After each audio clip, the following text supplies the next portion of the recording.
In this video, we're going to go over interacting with a lead, recording lead actions, changing information, setting options. So first what we're going to do is we're going to open up a lead. So we'll get there by going to our lead and then go to lead queue. And we have two test leads in here that we can look at. So I'm going to take a look at this first one, test.lead. And we'll begin by the left-hand side. So here we have the person's first name, last name, spouse's first name and last name, and you can change and save those as needed. Then the next section we have is the tags. So tags allows you to add keywords to this lead and allows you later on to be able to do your lead lookups based on these keywords, etc. So just as an example, we'll say this person's interested in tennis and golf. So you just choose those and then click Save Changes and Close. And this person will now be marked as interested in tennis and golf. And at any point you can remove these. Let's say they find they're no longer interested in golf. You can click that and it'll go away. You can also add as many or as few phone numbers as you'd like. So we're going to go ahead and add a test phone number there. And then you also see there are options for do not text, do not call, and you can change those as needed. So you can change or unchange those. You also have the ability to delete this record. You can add as many email addresses as you like, and there's also an option to mark do not email, and you can delete the email addresses there. You could add multiple physical addresses. You can mark whether or not a person's interested in a specific home or not. We don't have any homes set up here, so that will not be available. So we'll scroll back up to the top. We have the section for assigned communities, and it's going to show what property this is assigned to.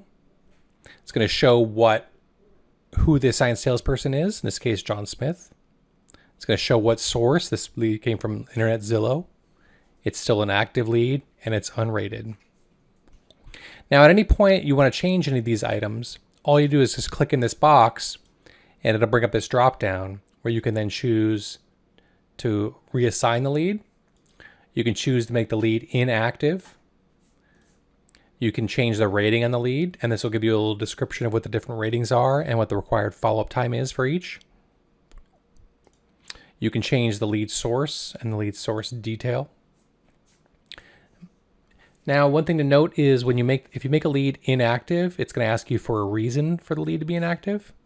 So you can choose what option you want to select and what makes the most sense for this lead. The next section down is very important. This is the record lead action.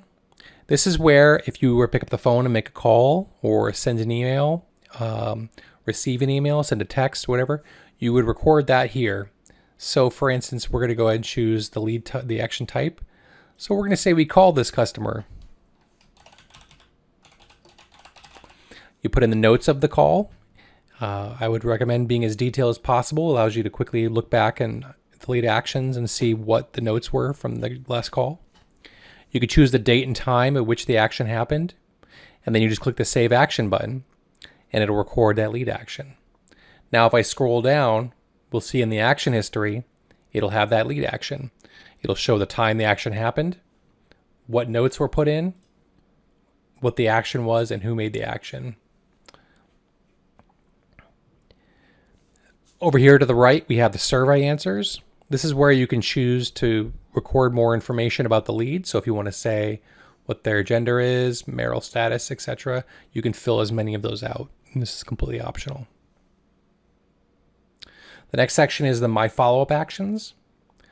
This is key. Let's say you have a call with the customer and they inform you that they are busy at the moment and ask if you can call back tomorrow or later, next day. You can choose to record a follow-up action. So from here, you would just choose call customer, the date. So let's say I'm going to call them today and say a few minutes ago, and we're going to schedule this. Now you're going to see this box will pop up. Typically, when the action is in the future, it'll look like this to show you what scheduled actions you have. But in this case, as an example, I scheduled the action in the time that was before, that would have happened previously to show an example. So Once the time has elapsed, whatever the follow-up, the scheduled follow-up date is, it's going to pop up and it's going to ask you, hey, what happened with this lead action, this follow-up action? Did it actually happen? Was it canceled? If you click cancel, it'll just go away and be marked as canceled. If you click successfully completed, it'll just ask you for the details of that. And you can just say some notes and you would click complete appointment. You'll now see down here, it'll show completed. And you'll see the notes I just put in there as well. So that's a section there. And then it'll show you all your completed appointments there. Lastly, the thing to go over is going to be the send email to lead.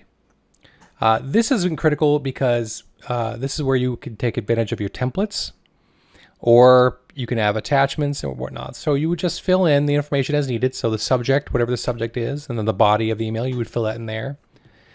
You could also select a template and it'll automatically fill in whatever information is from the template. It'll attach any attachments as necessary. And then you can go ahead and click send email and it'll send that email and it'll record a lead action saying that you emailed this customer. Last thing I want to go over is the pin lead to dashboard. This is critical in the case where, let's say you have a lead where you know you're going to be communicating with them quite a bit over the coming days, and you just want to make it easy for you to access this user. What you can do is you can pin the lead to the dashboard. And now if I go to my dashboard, we're going to see a new section that appears called pinned leads. And it's going to show you the rating of the lead, the person's name, city, state, and the last action that was taken. So it just allows you to quickly jump back in and review this lead without having to do a lead lookup or go to your lead queue. At any point, you have the ability to unpin the lead from the dashboard once it's no longer needed there. And again, if you go back to your dashboard, you'll now see that that is gone. So that section disappears. And that is, in general, that is the going over all the actions of a lead and how to interact with that lead.